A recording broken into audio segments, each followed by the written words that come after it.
The experiences in this film are real, deeply emotional and unjust. It will likely cause discomfort and pain. We must acknowledge that these feelings are an essential part of recognising the real pandemic, systemic racism. We ask you to ground yourself with a set of principles that will help guide you to take action.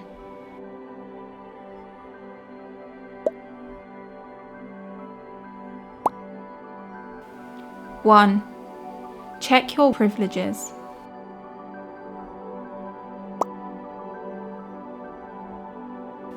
2, actively listen. Don't be in a rush to speak or type yet. 3, actively learn. Not just during this short film, but hereafter. 4, reflect more. Sit with any discomfort and breathe through it. 5, time to act. Time to do the anti-racist work.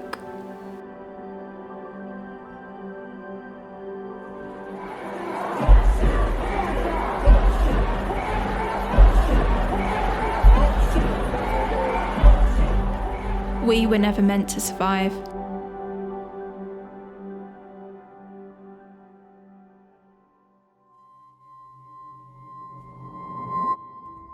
The virus does not discriminate, the government said, as pictures of the first NHS deaths display black and brown faces, and the data shows the disproportionate impact of COVID on the lives of black and other people of colour. Britain is not institutionally racist, the race report claimed, as the report ignores all the data, evidence, and lived experience that people of colour are consistently and systematically failed by UK institutions. The COVID-19 pandemic has served cruelly to expose and exacerbate that racism is a matter of life and death. Racism is the real pandemic, where law is a vehicle for racism to continue. COVID-19 does discriminate through inequalities in health, education, housing and employment. If we really care, it is important to end this perpetual cycle that is putting an end to us. We were never meant to survive.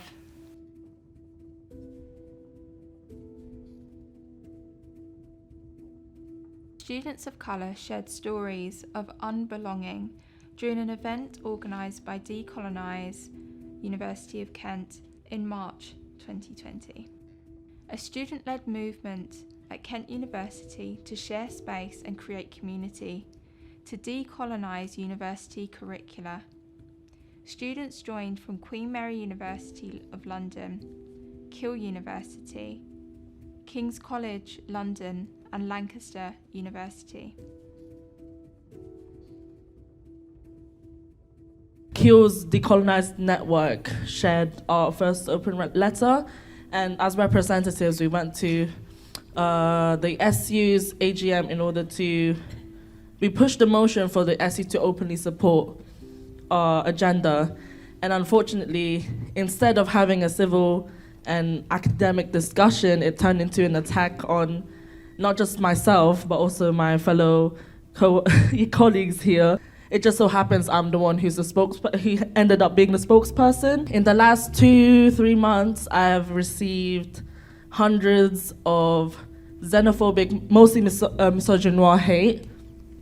A lot of people who are PhD students and also lecturers who came in support of me face misogynoir also, despite being academics whose work is primarily on decolonization. It was practically insulting, but even worse, being called the ignorance of the student population, unfortunately. They always say, oh, you black and brown people, it's always about race with you. one thing that I felt as a personal burden, and I'm sure you guys have felt as well, is that you have to consistently like remind white academics and white students why this is important. Like, I had this conversation with my history professor, and she's a wonderful woman. She's very responsive and very accepting, but she didn't even think about how it felt as a person of colour learning the curriculum that they learn. How it felt as a black student not hearing about any other history but the transatlantic slave history that looks like you. Like, how does that, and why do we have to constantly like remind you of something that's so clearly evident in your curriculum? And it's such a burden. Having to explain the racism that white people perpetuate, then we have to do something about it, and then essentially we have to endure it as well.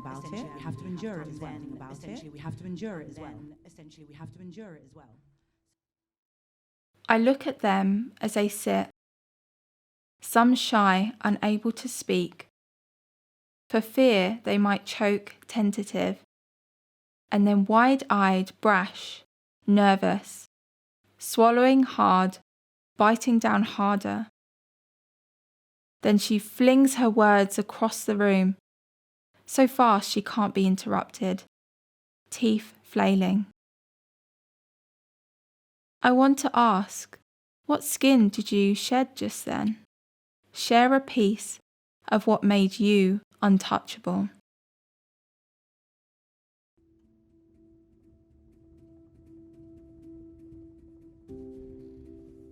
But interesting context in that our university is 61%, I use the word BAME for sake of this, so like non-white students. So you would expect for us to feel as though we are represented, but I think there's still a sense of not that being something that is celebrated but not reflected in terms of the curriculum and things like that. So the feeling of belonging is complicated in a way, in a place where you see a lot of black and brown faces in terms of students, not necessarily in terms of the academics. Growing up black and navigating the adult world, it often feels like you have to sort of act a certain way, talk a certain way. Almost there's a compromise on who you are, in order to be perceived as equal. So I feel like as a black male, as one of the most demonized groups in the world, it's almost like you have to work extra hard to just to be perceived as equal. I feel like with the sense of belonging, this never happened for me personally. Like, they tend to push this equal image to make everyone believe that, well, there is a sense of belonging when there's actually not. And that's racial equality, like, we're going to be there for you, non-black black people, but in essence it's not. And it happens in society as well. You see people like to tap into our culture, but then it's just for their benefit, not just ours. So the sense of belonging is never, like, it's never been there.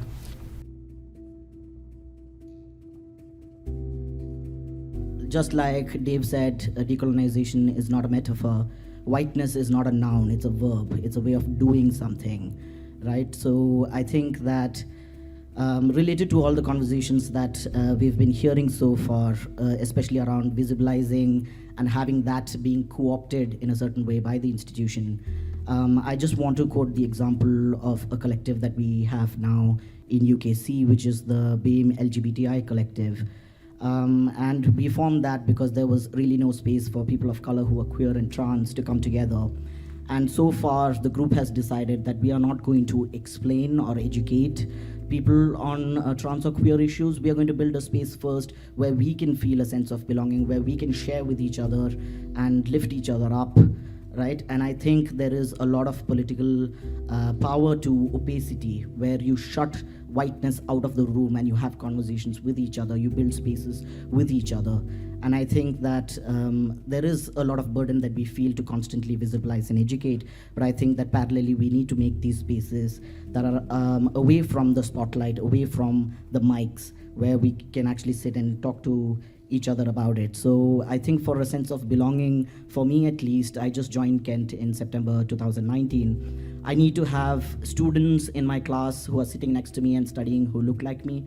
I need to be teaching students who look like me. I need to see teachers who look like me getting promoted and becoming professors and vice chancellors of these universities. So apart from just looking like me, I think all of us have read Fanon, and we know that everyone who looks like us does not think like us and does not share our collective consciousness. So I need students and teachers who think through these issues with me and who are doing the work of decolonizing and not just looking but also doing the work.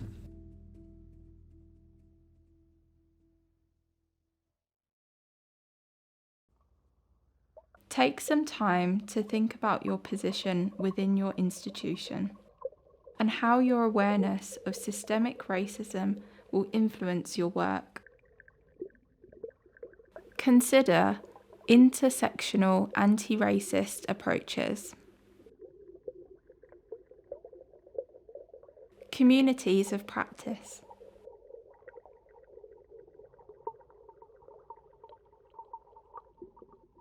Mitigating risk of co-optation by institutions.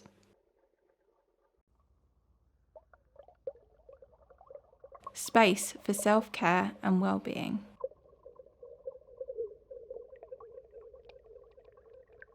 Accessibility of research outputs to marginalised groups. Group publishing to recognise participant contribution. Really listening to students and participants.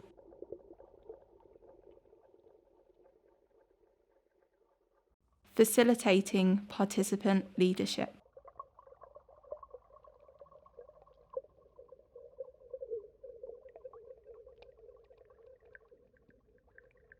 Take some time to explore further how your awareness of systemic racism will influence your work.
Please share your ideas in our online survey. See the link in the description.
Thank you for watching.